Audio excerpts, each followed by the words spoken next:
Y la fe genuina jamás se apostatará.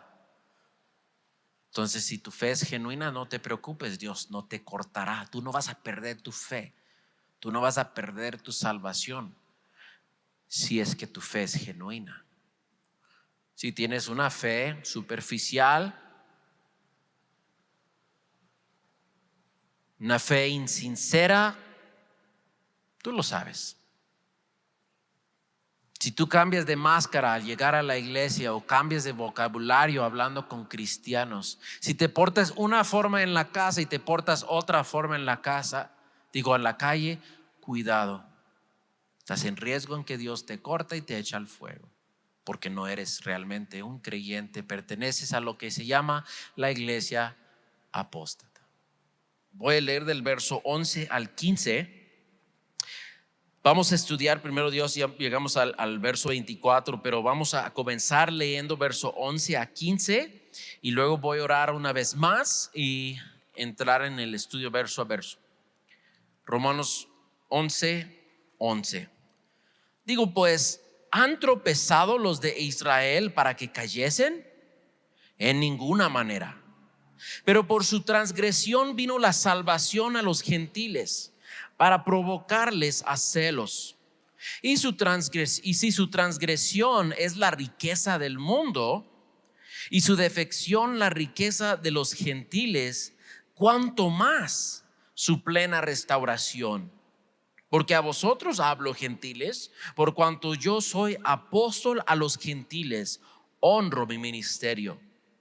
Por si en alguna manera pueda provocar a celos a los de mi sangre, y hacer salvos algunos de ellos.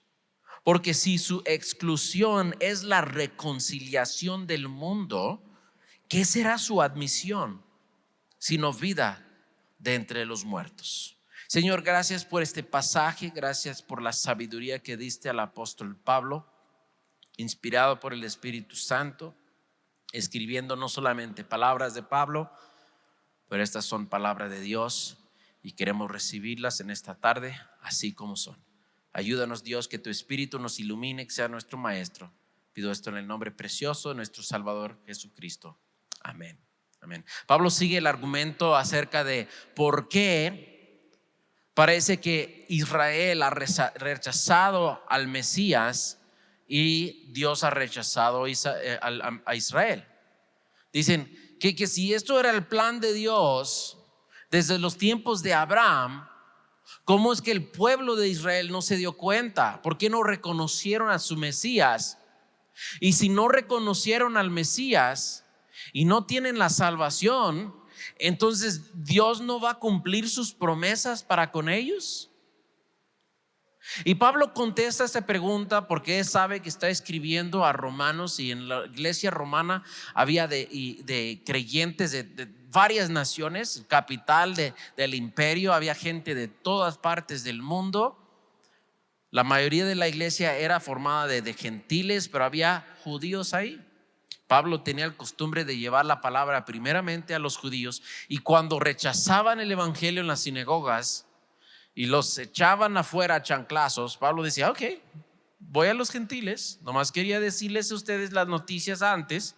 Ya que lo han rechazado, mi ministerio es para con los gentiles. Pero los gentiles dicen: ok, este mensaje que nos estás hablando, Pablo, de la justificación por medio de la fe, y hay un solo Dios, un solo creador, y Él mandó a su Hijo. Dios vino aquí para morir por nuestros pecados, y solamente tenemos que creer en Él y seremos perdonados y salvos. Eso suena muy bien, pero demasiado bien para creerlo. ¿Por qué los judíos no lo creen? Y Pablo hace el argumento a través de toda la epístola, toda la carta. Él dice: la justificación que es por medio de la fe es una justificación bíblica. La ley y los profetas hablaban de justificación de la fe desde mucho antes. De hecho, dice Pablo, Abraham fue justificado por medio de la fe, porque dice la palabra, él creyó en Dios y fue justificado. Entonces dice, esta justificación que es por medio de la fe es histórico, es bíblico, es profético. Dios lo habló desde antes. El hecho que su pueblo no lo haya recibido No quiere decir que Dios no va a cumplir sus promesas, porque aunque Dios eligió a su pueblo, los predestinó a ser parte de un pueblo escogido, no deja de tener la responsabilidad cada individuo de la nación de creer. Porque Él dice: todo aquel que invocar el nombre de Jesús, creer en su corazón que Dios lo resucitó de entre los muertos, será salvo. Tenemos que entender, porque nosotros en este mundo, ya la cultura que estamos viviendo, tendemos a pensar todo en lo individuo. Pero en estos tiempos hablaban a una escala nacional. Cuando Pablo está hablando de Israel, está hablando en general como una nación, pero también tiene su aplicación personal. Cuando Pablo dice que se abrió la salvación a los gentiles, no quiere decir que cada gentil va a ser salvo.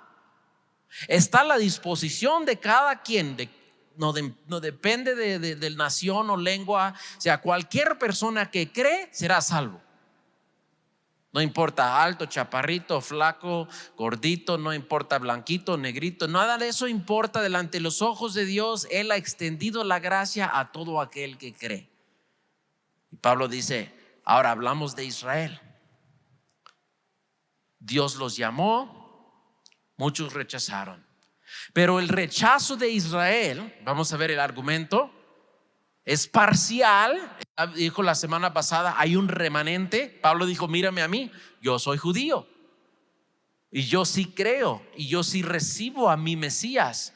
Entonces el rechazo de Israel es parcial. No todo el pueblo ha rechazado al Mesías. No solamente es un rechazo parcial, es un rechazo temporal. Y en el texto que vamos a hablar hoy, Pablo habla de un futuro, un plan que existe en el corazón de Dios para aún redimir a su pueblo. Hoy puedes ir a Israel, cualquier parte del mundo, y encontrarás judíos creyentes en Jesucristo. Es una minoría bastante pequeña, pero existen. Mi pastor Jeff, que tiene 50 años en el ministerio, ministrando allí en Calvary Chapel Downey, acaba de jubilarse el año pasado en julio, y ahora como jubilado, mira, se dedica a ir a Israel llevando el evangelio, llevando panfletos, llevando Biblias, llevando material, apoyando, porque más bien no lo está llevando el recurso para imprimir esos materiales. Acuérdense, después de la Segunda Guerra Mundial, las Naciones Unidas dieron permiso a que Israel regresara a Palestina, así como lo tenían por nombre, a la tierra de Israel, y volvieran a habitar la tierra. Y judíos regresaron de todas partes del mundo.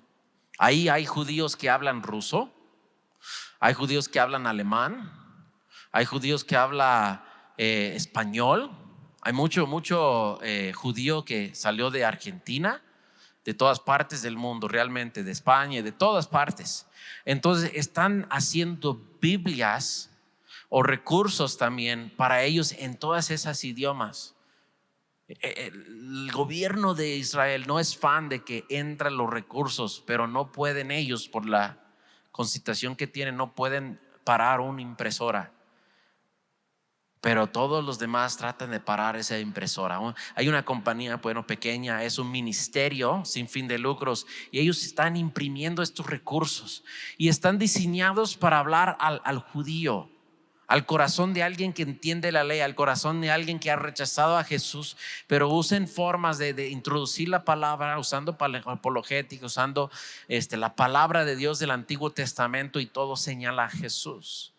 Dios aún tiene un plan para su pueblo de Israel. Dios no ha tirado la toalla, hay un futuro. Pero lo que estamos viendo en este tiempo, que la Biblia lo menciona como ya se me escapa la palabra, pero una ventana de gracia para con los gentiles, los tiempos de los gentiles. Dios está poniendo su atención especialmente en todo el mundo, pero durante la gran tribulación Dios ya va a enfocar como láser en el pueblo de Israel. Entonces, cuando nosotros leemos acerca del Apocalipsis y todas las guerras y todo lo que va a suceder, todo gira alrededor de Israel. Entonces, si quieres saber cuándo regresa Jesús, bueno, nadie sabe la hora ni el día, pero fíjese en lo que está sucediendo alrededor de Israel, porque las guerras que van a suceder dentro del libro de Apocalipsis son países que ahorita están ya en conjunto, ya están aliados y nomás falta un pretexto para entrar a Israel. ¿Sí? ¿Sabes? Ahorita con la guerra de Rusia, Ucrania, Rusia es uno de esos países que se va a unir con China y se va a unir con Irak, Irán y Saudi Arabia, no me acuerdo muy bien, o Libia, y se van a reunir y en contra de Israel. ¿Por qué? Porque ahí hay mucho gas natural. ¿Y qué es lo que escuchamos en las noticias? Que hay un embargo en contra de Rusia. Entonces están gastando sus recursos naturales ahorita porque están solos. El resto del mundo ha tratado de aislarlos y se van a poner desesperados. El gran oso de Rusia va a levantar y va a tener aliados y va a ir a atacar al pequeño pueblito que es Israel. Que realmente, si tomáramos el estado de Israel, cabe dentro de Baja California Sur con mucho espacio para sobrar. Es un país muy chiquito, pero es la niña del ojo de Dios. Entonces Dios va a volver a enfocar su atención a Israel. Entonces aquí a esta pregunta: ¿ha Israel tropezado para caerse? O sea, ya no hay esperanza para ellos recuperar. ¿Tienen todavía un espacio dentro del plan y el propósito de Dios? Y aquí Pablo forma la pregunta en una negativa, o sea, él está esperando que la respuesta sea no. ¿Han tropezado los de Israel para que cayesen? En ninguna manera. No sé si alguna vez has estado caminando y no estás poniendo atención, tal vez estabas en el teléfono, ¿verdad? Sucede mucho ahora, y vas y vas cayendo, pero antes de que te balanceas, ¿verdad? Dice, qué bueno que no caí. Tropezaste, pero no caíste. Israel ahorita está tropezando sobre la roca que es Jesucristo. Es la piedra de tropiezo para ellos, porque esperaban un rey como David, un conquistador que iba a salvarlos de Roma y todos sus problemas, de todos sus enemigos. Pero Cristo vino y los liberó, o extendió la liberación del pecado y la muerte, nuestros enemigos más grandes que cualquier enemigo político que alguien puede tener. Entonces Dios no los ha dejado caer como una nación. Más adelante Él va a hablar del individuo que ha caído, ¿sí? Y ellos han sido descartados por no creer. Pero como nación Dios no ha terminado con ellos. Pero Pablo, a mí me encanta el corazón de Pablo, porque él va a enfocar en lo bueno de eso. Sí han tropezado, yo entiendo, pero dice, por su transgresión vino la salvación a los gentiles para provocarles a celos. Y si su transgresión es la riqueza del mundo y su defección la riqueza de los gentiles, cuánto más su plena restauración. Pablo está diciendo, mira lo positivo. Israel rechazó y Dios nos mandó a los gentiles. La salvación que Israel ha descuidado ha venido a ser algo rico, dice, una riqueza para el mundo. Su fracaso, su defección, dice aquí, la riqueza de los gentiles. ¿Por qué? Porque ellos dijeron no. Y Dios, su plan era, ok,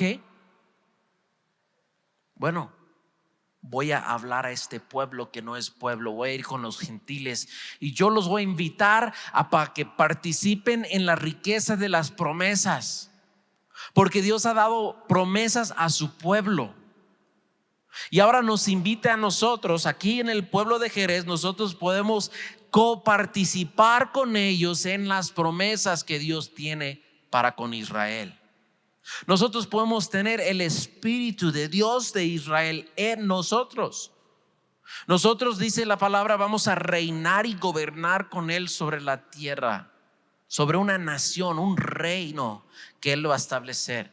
No siendo judíos, vamos a reinar en el pueblo de Jesús. Jesús es judío, si no lo sabías. Y vamos nosotros a participar en su reino eterno. Entonces me encanta el corazón de Pablo, es que él ve lo positivo en esto. Cuando viene una lucha en tu vida, una puerta cerrada, tú te puedes enfocar en lo negativo, puedes enfocar en el fracaso y hundirte en depresión, decir ay de mí. Pero Dios está diciendo ay de ti, levántate porque tengo plan. Yo soy el Dios que convierta tus cenizas en bellezas. Yo soy el Dios que cuando cierro una puerta abro una ventana. Búscame en oración, búscame y te enseñaré el camino en que debes de andar. Pero nos enfocamos en que no, el rechazo. Compartí el evangelio con mi vecina y no quieres quechar. Pues ¿cuántas más vecinas tienes? Llévalo con otro. Pablo ve aquí la salvación vino a los gentiles. ¿Y qué? Para provocarlo a celos. 2 veces él dice provocarlo a celos. Y nosotros tendemos a pensar esa palabra celoso. Cuando alguien dice eres celoso, ay no, yo no. Pero es un atributo que en el contexto correcto, ser celoso es bueno. Es bueno cuando es correcto, cuando es en el contexto correcto. Vamos a decir que miras al vecino o la vecina y eres celoso porque el esposo de ella saca la basura, le trae flores, le da un besito antes de ir y enfrente de toda la vecindad, ya me voy mujer, a ver, venga a dar mi bendición. Y dices, ay mi viejo no que me besa así, ay qué celosa estoy. Y esos son celos malos porque eso es codiciar, eso es un celo malo. Pero si tu esposo saca la basura y limpia la casa y te trae flores y lo desprecias, pero la vecina empieza a darle un hijito y le trae unos tamales, mira me sobraron vecino, aquí te los traigo. Si no te pones celosa, eso es ser una mala esposa. Dios es celoso de nosotros. Cuando tú y yo vamos a las cosas del mundo, Dios es celoso por nosotros, ¿verdad? Por eso es que el hombre o la mujer que está haciendo su parte en amar a su esposo o esposa debe ponerse celoso por la atención del esposo o esposa. O sea, debes de ponerte celoso por la atención de tu cónyuge, porque tú tienes todo lo que él o ella necesita para cumplir su necesidad espiritual, emocional y físico. Ya si tú no estás comunicando con tu esposa, no te pones celoso cuando empieza a platicar con alguien más. Más bien cambia y que esos celos dentro de ti no sea para mal, pero sea para bien, y empiezas a amarla y comunicar con ella. O sea, en cuanto a Dios, es un Dios perfecto y Él no tiene ni un motivo para que nosotros vayamos a la idolatría del mundo, a idolatrar detrás de las cosas del mundo, las materiales, las cosas materiales, las ideas mundanas, las filosofías mundanas, la idolatría y todas esas cosas. Dios no merece eso. Es idolatría y es adulterio espiritual para nosotros causar que Dios tenga celos. Pero Dios ama a su pueblo tanto que quiere provocar al pueblo a celos, pero a un buen celo. Cuando estuvimos en Israel, mi esposa y yo fuimos en 2013.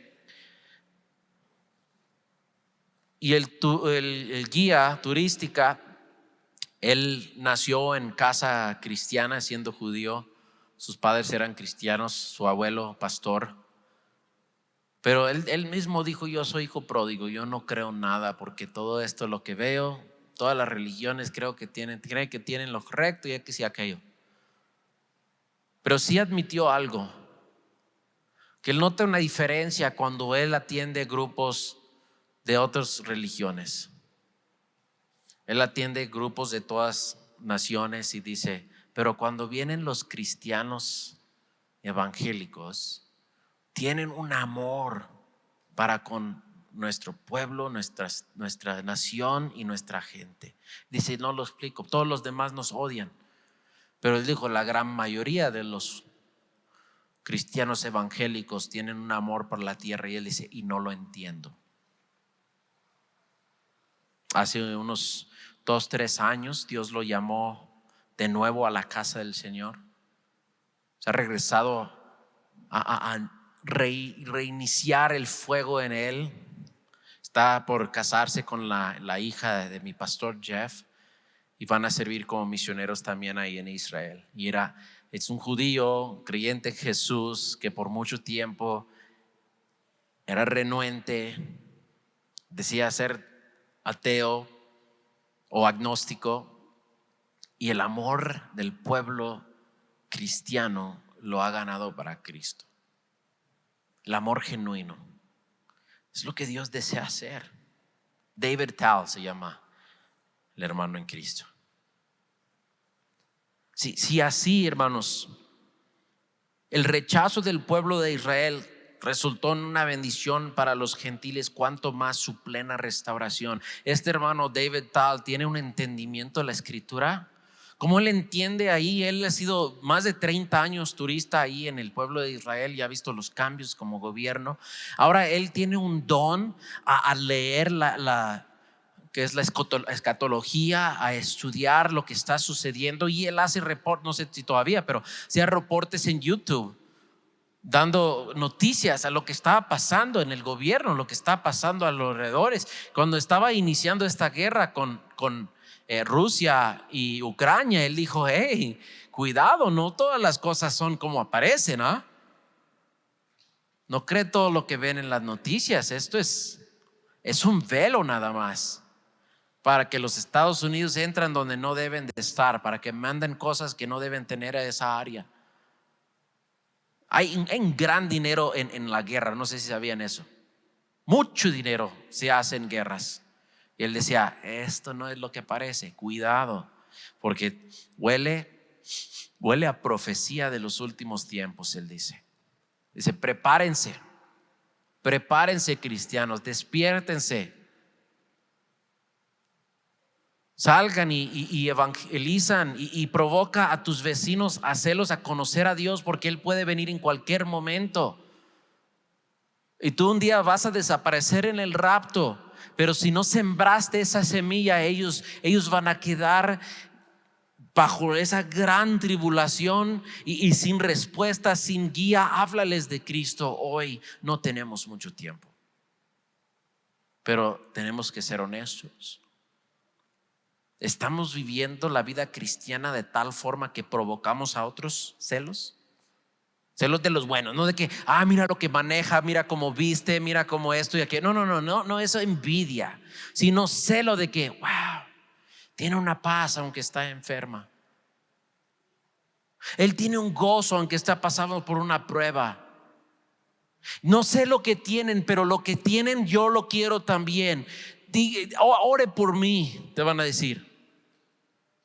Pero no te lo van a decir si escuchas la misma música que ellos escuchan, si cuentas los mismos chistes que ellos cuentan, si ves los mismos programas mundanas llenos de adulterio, de malas palabras, de todo tipo de pecado. Si te entretienes en el pozo del mundo, ellos no van a saber que eres diferente. De hecho, no eres diferente, eres igual como ellos. No eres creyente, eres pretendiente, y no vas a provocar a nadie a celos, y jamás vas a poder ser ese instrumento que Dios te diseñó a ser. Tienes que vivir de tal forma que provocas esa amor por Dios. Más bien, ¿estás viviendo así, hermanos?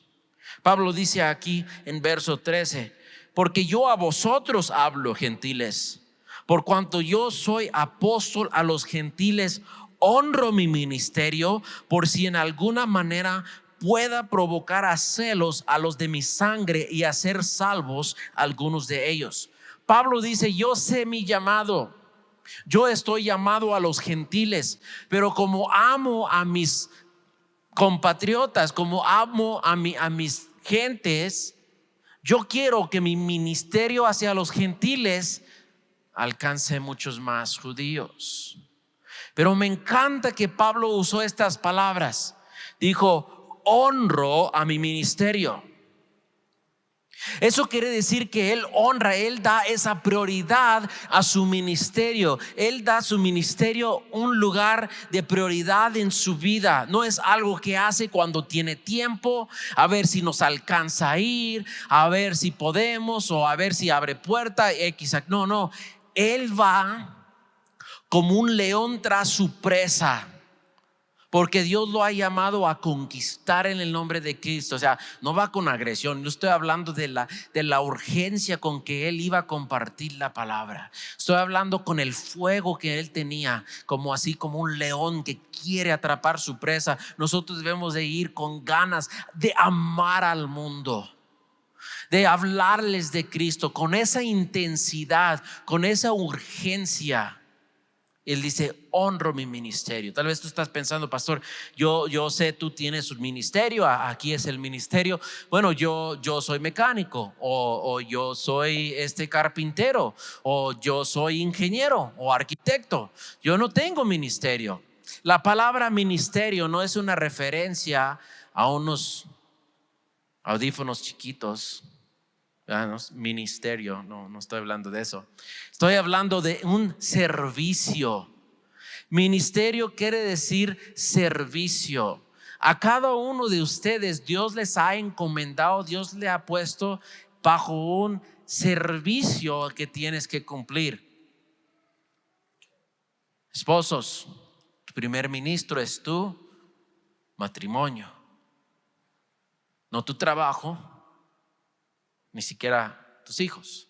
Tu primer ministerio es tu matrimonio. Hermanas casadas, tu primer ministerio es tu matrimonio, no es tus hijos. No descuides tu matrimonio o tu esposo por el amor que tienes naturalmente por tus hijos. Porque si tus hijos no ven cómo se aman, con ese amor ágape, cómo se sirven uno al otro. Jesús dijo que esta es la imagen de Cristo y su iglesia, es el matrimonio.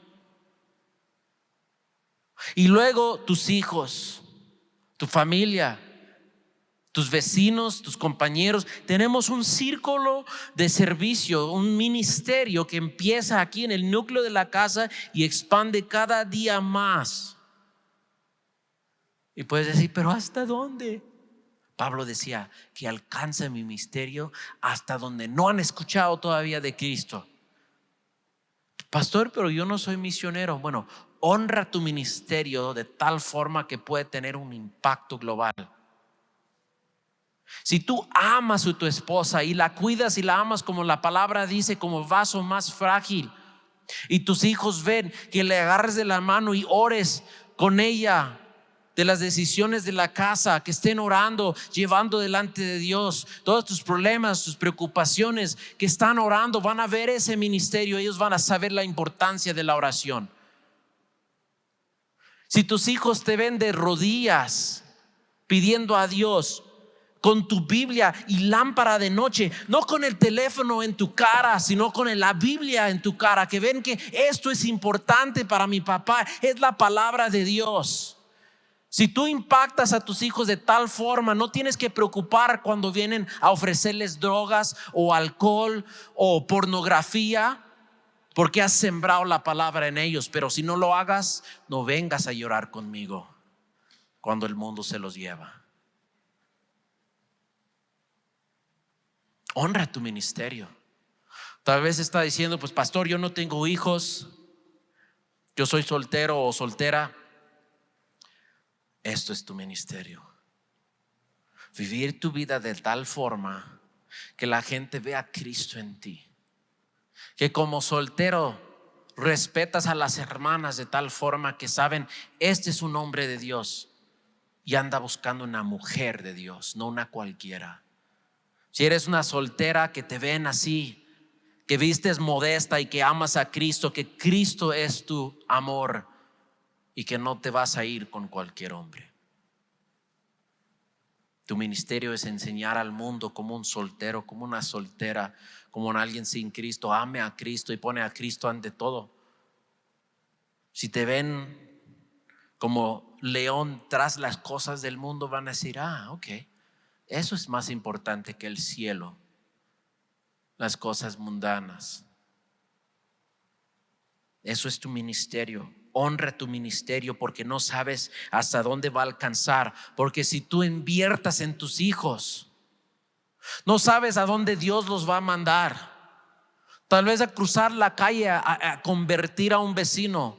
Tal vez cruzan la ciudad y conviertan a más, o van a otro estado o otra nación, como yo estoy aquí como misionero. Un día una vecina fue y compartió con mi mamá que estaba en alcoholismo, con 5 niños en depresión, desesperada, problemas en el matrimonio, y ella tomaba diario. A veces que nos iba a recoger de la escuela católica con su caguama aquí escondida, no esperando hasta que llegara a la casa, sino ya empezaba su día temprano, y la vecina la veía y decía: ella necesita a Cristo. Y fue y habló con ella, y le habló y le habló y le invitó a la iglesia. En el año 91 mi mamá vino a Cristo. Siguiente año mi padre también. Nosotros estábamos yendo a la iglesia. Yo fui hijo pródigo, pero cuando yo regresé es porque yo me había acordado de la palabra de Dios. Yo me había acordado y dije: Señor Dios, si tú existes, yo ya estoy cansado de tomar en el pozo del mundo. Si tú existes, mira lo que yo he hecho con mi vida, Dios, ayúdame y te serviré. Y cuando dije ese día: mamá, yo voy a ir a ser misionero en Jerez, mi mamá dice: no vas, es peligroso. No, mejor, hay tanto que hacer aquí, mi hijo. Le dije: mamá, Dios me está llamando y no puedo ignorarlo. Mi mamá me dijo no 3 veces, hasta que Dios le habló al corazón y le dijo: ¿no me lo entregaste en oración? Cuando él estaba tomando y endrogándose, tú me lo entregaste, tú me lo diste, no me puedes retener. No puedes decir que no, siempre no, Dios, no lo mandas a las misiones. Y en las misiones también Dios nos ha llevado a lugares peligrosos. Nosotros, mi esposa y yo, hemos ido a Rusia, un pueblo difícil donde opresen o persigan a los cristianos también, más hoy que ese tiempo. Fuimos en 2015, hemos entrado clandestinamente a China. Hemos también entrado con contrabando a China llevándoles Biblias, que es ilegal. Pues tomamos riesgos. Así es el instinto. El sábado que íbamos nosotros por cosas de la escuelita verano, alguien me dijo: vas a ir, no has visto lo que está sucediendo en Facebook, están quemando carros. Desde el inicio de la iglesia el diablo ha tratado de infundar miedo para paralizar a los cristianos. Unos carros quemados nos va a prevenir de ir y comprar los materiales que necesitamos para decorar la escuelita.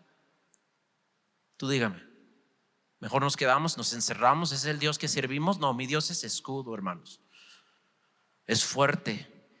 Y debemos de vivir nuestras vidas de tal forma, porque yo no sé si tus hijos un día Dios los vaya a mandar al campo misionero, y un día en el cielo puedo escuchar que Jolie fue a servir en el campo misionero, que Jiré o Coyotuel o que Ángel está sirviendo en parte del mundo donde no conocían la palabra de Dios.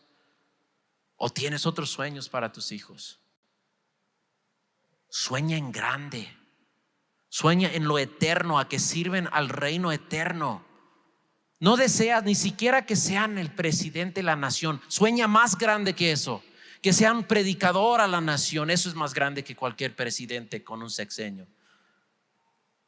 Sueña grande. Ore por tus hijos, muéstrales lo que es servir a Cristo. Regresando al texto, en verso 15, Pablo dice: por si su exclusión es la reconciliación del mundo, ¿qué será su admisión sino vida de entre los muertos? Si las primicias son santas, también es la masa restante. Y si la raíz es santa, también lo son las ramas. Pues si algunas de las ramas fueron desgajadas, y tú, siendo olivo silvestre, has sido injertado en lugares de ellas y has sido hecho participante de la raíz y de la rica savia del olivo. Aquí Pablo está diciendo, aunque ellos rechazaron a Cristo, Dios tiene un plan de reconciliación. Y si Él ha bendecido a todas las naciones con el rechazo de Israel, Dios los va a multiplicar esas bendiciones cuando la nación de Israel se ha reconciliado con Dios. Nosotros, no siendo judíos, hemos sido reconciliados con Dios, teniendo enemistad con Dios por cuanto somos pecadores, por cuanto hemos ofendido a Dios. Aún Dios nos ama y nos ha reconciliado. ¿Por qué? Porque los judíos rechazaron a su rey, Dios extendió la gracia y ahora ha llegado hasta aquí, este punto en el mundo, y nosotros podemos creer y recibir la salvación. Porque aquellos que rechazaron nos dio permiso a que Dios nos injertara. Y aquel usa una ilustración de un olivo y una rama que va injertado. Es algo que hacen para agarran una planta o un árbol que está débil, un árbol silvestre, injertan una rama de un árbol cultivado, un árbol bien saludable, un árbol bueno que da buenos frutos, y lo injertan en esa planta silvestre y le comparte vida, pero esa rama da buenos frutos porque viene una planta cultivada. Pero aquí Pablo dice, nosotros somos los silvestres. Entonces es el revés. No es que tomas una planta cultivada y lo injertas en algo silvestre, sino nosotros somos los silvestres y Dios nos ha puesto en una planta sana. Porque dice, si las primicias de la masa era santa, y está hablando aquí de Abraham, de Isaac, de Jacob, de los patriarcas, y si sabes algo de la vida de ellos no fueron perfectos, no fueron santos, sino aquí dice que son santos en el significado de apartados. Dios los apartó con un propósito. Igual a nosotros, hermanos, Dios nos quiere apartar del mundo, Dios nos quiere apartar del pecado. Un propósito. ¿Qué es el propósito para ese arbolito que ha sido injertado, esa rama? ¿Qué es el propósito? Que dé frutos. Que dé frutos. La Biblia habla de los frutos del Espíritu. Si tú estás en Cristo, el Espíritu está en ti. Tú puedes dar esos frutos de amor, de gozo, de paz, de benignidad, de mansedumbre, de templanza, de dominio propio. Tú puedes dar esos frutos, sea de bendición a otros, porque son frutos no egoístas. No es para que te ames a ti mismo, es para que ames a los demás. Es el gozo que tiene, pero que regocijas de adentro y es así, salpicas a los demás con tanto gozo y alegría que tienes en tu corazón. Paz es algo que alguien va a decir, ¿y cómo es que tienes esa paz? Es que conozco el príncipe de paz. Y les hablas de Cristo. Nosotros hemos sido injertados y nosotros somos participantes de una rica savia de olivo. En Juan capítulo 15, Cristo habla de esto. Nos dice, yo soy la vid, vosotros el pámpano. Si permanecen en mí van a dar mucho fruto. Si no permanecen en mí serán cortados y echados y tirados al fuego. Permanecer en mí y así pueden dar frutos. Entonces Pablo continúa diciendo en verso 18, hablando a nosotros los gentiles, dice, no te jactas contra las ramas. Si te jactas, sabe que no sustentas tú a la raíz, sino la raíz a ti. Pues las ramas, dirás, fueron desatadas para que yo fuese injertado. Pablo está advirtiéndonos de no tomarlo así como una forma egoísta.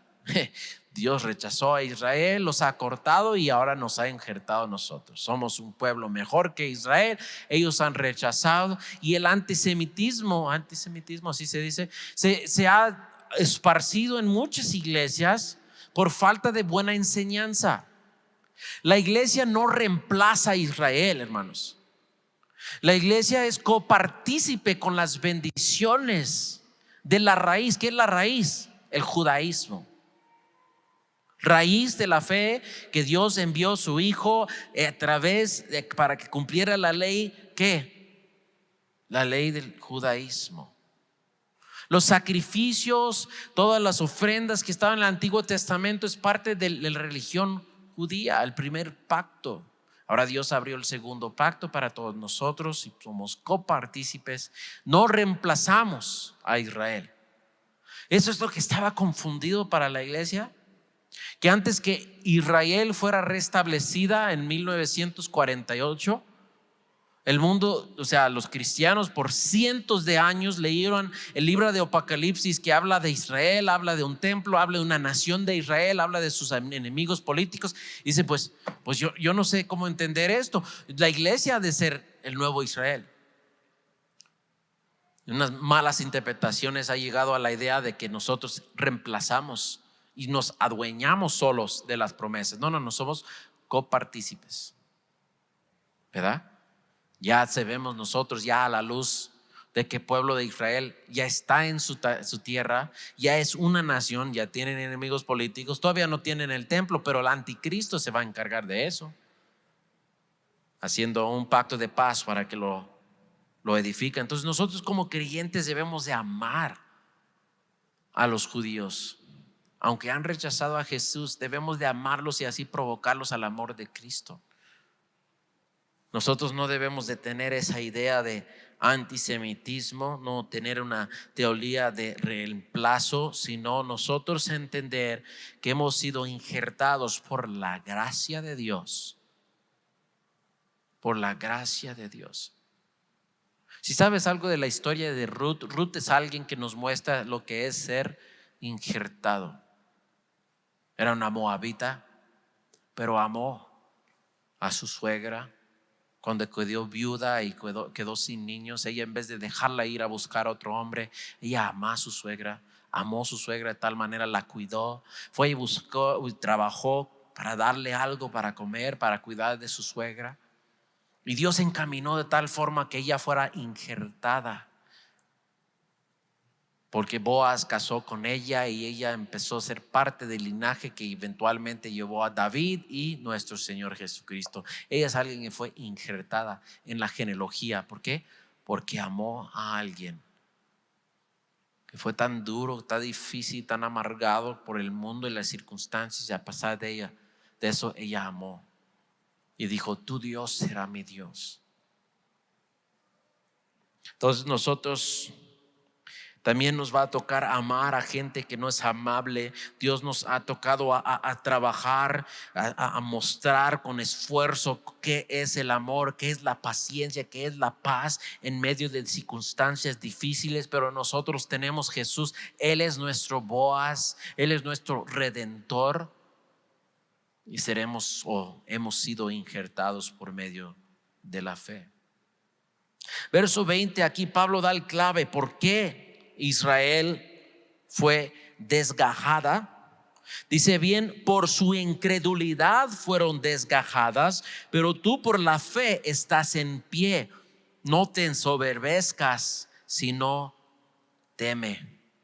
O sea, aquí el clave no es que Israel, Dios los rechazó por ser semitas, por ser judíos. No. Ellos fueron desgajadas por la incredulidad, y nosotros, si estamos en pie, es por la fe en Jesús. Y dice algo aquí, porque cuando dice no te ensoberbezcas, o sea, no piensas que Dios te eligió porque eres guapo o bonita o inteligente, o Dios vio algo en ti. Pura misericordia que Dios nos ha escogido. Gracias a Dios que no nos dejó tan feos como estábamos en el mundo y en el pecado. Nos limpió y nos transformó, y está en el proceso de eso, de ese embellecimiento de nuestras vidas, porque somos hechura de Dios. Dios nos va transformando, no nos va a dejar así como el hijo pródigo yendo tras la comida de los puercos. Dios nos ha transformado, nos ha vestido de nuevo, ha puesto un anillo en nuestras manos y nos ha llamado suyo. No es para jactarnos, no es para llenarnos de soberbia, sino es para ¿qué? Para que seamos temerosos de Dios. Porque si Dios no perdonó a las ramas naturales, dice verso 21, y a ti tampoco te perdonará. No que Dios es un Dios de predestinación, no es un Dios de que ya te elige una vez salvo, siempre salvo. ¿Qué es esto lo que está hablando? Vamos a continuar leyendo. Mira, verso 22. Mira pues la bondad y la severidad de Dios. La severidad ciertamente para los que cayeron, pero la bondad para contigo, si permaneces en la verdad o permaneces en bondad. Pues de otra manera tú también serás cortado. Y aún ellos, si no permanecieran en incredulidad, serán injertados. Pero interesante aquí, hermanos, ¿de qué se está hablando o de quién está hablando aquí Pablo? En otras partes, con 1 Timoteo 4, 2 de Timoteo 3 y 2 de Tesalonicenses 2, Pablo habla de una iglesia apóstata. Habla de la apostasía cuando la iglesia que según está en Cristo, los supuestamente creyentes se apartan de la fe. La Biblia tiene un término de eso. No es se perdieron la fe, es apostasía. Y la fe genuina jamás se apostatará. Entonces, si tu fe es genuina, no te preocupes, Dios no te cortará. Tú no vas a perder tu fe. Tú no vas a perder tu salvación si es que tu fe es genuina. Si tienes una fe superficial, una fe insincera, tú lo sabes. Si tú cambias de máscara al llegar a la iglesia o cambias de vocabulario hablando con cristianos, si te portas una forma en la casa y te portas otra forma en la calle, cuidado. Estás en riesgo en que Dios te corta y te echa al fuego, porque no eres realmente un creyente, perteneces a lo que se llama la iglesia apóstata. La Biblia de Apocalipsis, esta iglesia es referida como la iglesia de Laodicea. Y Dios le llama iglesia, y Dios le llama al ángel de la iglesia de Laodicea y les dice: arrepiéntese. Y los echa a fuego, perdón, me faltan unos tacos de lengua, hermano, ya invítame, ¿no? Afuera, los tira afuera, porque Dios no es un Dios que aguanta la falsedad. ¿Te acuerdas la historia del trigo y la cizaña? Que los jornaleros dijeron: nosotros sembramos buena semilla, ¿de dónde pues viene esta cizaña? Y dice el Señor, el amo, dice: bueno, o sea, el enemigo vino de noche y sembró la cizaña. Y los jornaleros dicen: vamos y arrancamos la cizaña de una vez. Él dice: no. Si tú vas y arrancas esa cizaña ahorita, pues vas a arrancar buen trigo también. No, mejor esperamos hasta el día de la cosecha y luego enviaré a los jornaleros que apartan la trigo y que traigan el trigo dentro de mi granjero y que la paja de la cizaña lo queman. Y muchos hay dentro de iglesias que cantan y entretienen a la gente. Sus enseñanzas son estilo de entretenimiento, no les habla del pecado, no les habla del arrepentimiento. Te dicen: tú estás bien, yo estoy bien, estamos bien, Dios es nuestro genio embotellado. Dile lo que quieres en tu oración, decláralo, demándalo, Dios te dará todo lo que tú quieres y te hablarán bonito y pedirán tus limosnas y puedes sentirte bonito porque pones dinero en el alfolí, pero es puro show. Pero Dios no será engañado, dice la palabra de Dios. Aquí se está hablando de una iglesia apóstata. Los últimos días aumentará más y más esta iglesia falsa. Un autor, un comentarista dice: esa iglesia de Laodicea son aquellas iglesias que el domingo después del rapto seguirán reuniendo, cantando Y no faltará ninguna sola persona de la congregación el domingo después del rapto. Qué triste. Esto es para darnos miedo. Si no te da miedo, tal vez no estás escuchando. Pero Pablo dice, esto es para que temen. Es para que temes y te examines delante de Dios. Que no te engañes. Y no estoy diciendo que te pones enfrente del espejo, mira tus ojos. Estoy diciendo ponte enfrente de este espejo y mira tus hechos. Yo he hablado con gente y dice, ay, Dios conoce mi corazón. Aunque no voy a la iglesia, aunque no lea la Biblia, Dios conoce mi corazón. Sí, y eso te debe dar miedo. Porque Dios sabe esos pensamientos de suciedad que pasa en tu corazón. Dios sabe todo lo que está sucediendo. Eso de decir que Dios conoce mi corazón es más justicia en contra de ti que una excusa para no ir a la iglesia o leer. Porque tu mismo corazón es peor de lo que piensas. Te ha engañado a pensar que estás bien con Dios. Regresando al texto, Pablo vuelve a hablar de el futuro de Israel. Verso 23, y aún ellos, si no permanecieren en incredulidad, serán injertados, pues poderoso es Dios para volverlos a injertar. Aquí está hablando, si no permanecieren en incredulidad.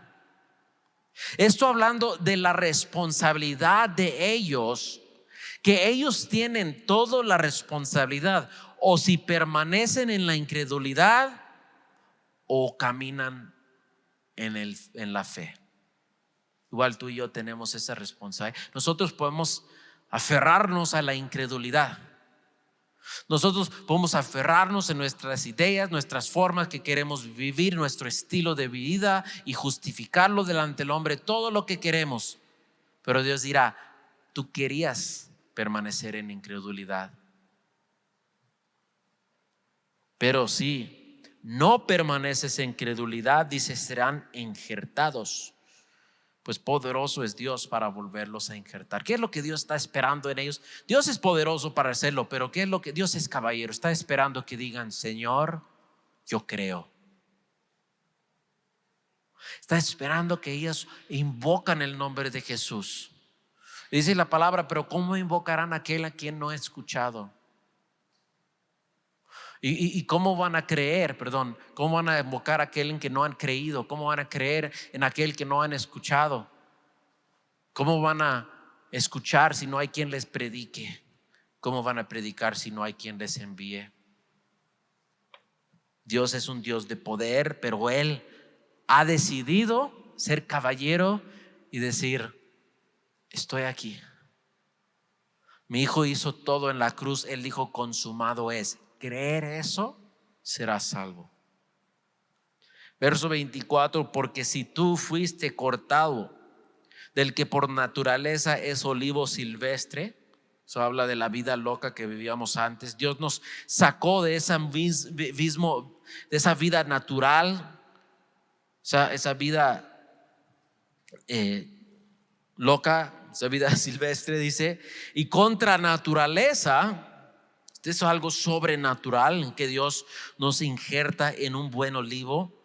Dice, cuánto más estos que son las ramas naturales serán injertados en su propio olivo. Dios va a hacer esto. Y nosotros tal vez no veremos ese gran avivamiento entre los israelitas, pero sucederá durante la gran tribulación. La Biblia dice que van a llorar, van a lamentar cuando ven a aquel a quien han traspasado.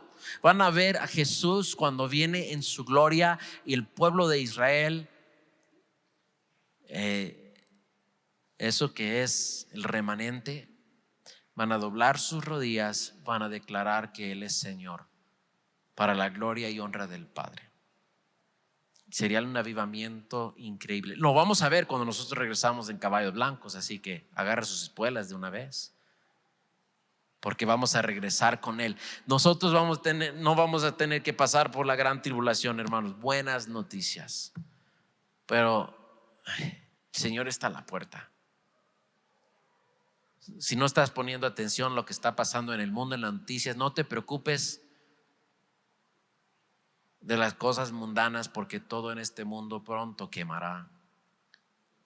Invierte en el reino de Cristo con tu tiempo. Honra tu ministerio, que Dios te está llamando a servir a Él y servir a tu prójimo. No hay nada más importante en este mundo que servir. Sí puedes servir a Dios siendo ingeniero, arquitecto, carpintero o pintor o lo que sea. Tú puedes servir a Dios porque afuera es el campo misionero. Puedes venir y barrer y trapear aquí, pues sí, es un ministerio, a un edificio donde nosotros reunimos, pero realmente el ministerio es afuera. Ponte en un lugar donde puedes tener influencia, hablar a la gente de Cristo. Tengo un hermano en Cristo, se llama Eric, es peluquero. Y su silla es su púlpito. Y él lee mucho, en medio de clientes, él lee libros cristianos, lee libros de apologética. Y él dice: Jesse, no vas a creer las cosas que yo he escuchado, tantas barbaridades que la gente dice que creen. Y dice: a veces batallo para mantener en seriedad cuando dicen las cosas que ellos creen de la reencarnación o de los ancestros, ¿cómo se llama?, extraterrestres y todas esas cosas. Dice: no puedo creer lo que la gente dice. Y cuando empiezo a indagar, a hacerles preguntas: ¿y cómo llegaste a creer eso?, no tienen defensa para su fe. Son puras ideas convenientes para ellos cuando quieren negar que tendrán que ser delante de un Dios justo, un juez que les pedirá rendición de cuentas. Pero ahí él está, en su barbería, con su silla como su púlpito, ministrando. Todo lo que hagamos, lo hagamos para la gloria del Señor. Amén. Vamos a orar. Señor Dios, gracias por este texto tan rico que podemos estudiar cómo tú tienes un plan, un futuro para Israel. Y nosotros tenemos un rol en ese papel ahorita, provocarles a celos. Y no solamente a los israelitas, pero a todos que tenemos en nuestro alrededor, Señor, que ven el amor que tenemos para contigo, Dios, el amor que tenemos para con nuestro prójimo, y desean conocerte también, desean de tu amor, de tu gozo, de tu paz, de tu paciencia, de tu benignidad, Señor, que podemos dar esos frutos siendo injertados, Señor, que podemos producir ese fruto para tu gloria y tu honra. Guárdanos, Señor, de la soberbia. Guárdanos, Señor, de pensar que somos alguien. Lo único que sabemos es que somos redimidos, y es lo más importante. Gracias por la redención en Cristo Jesús. En su nombre oramos. Amén.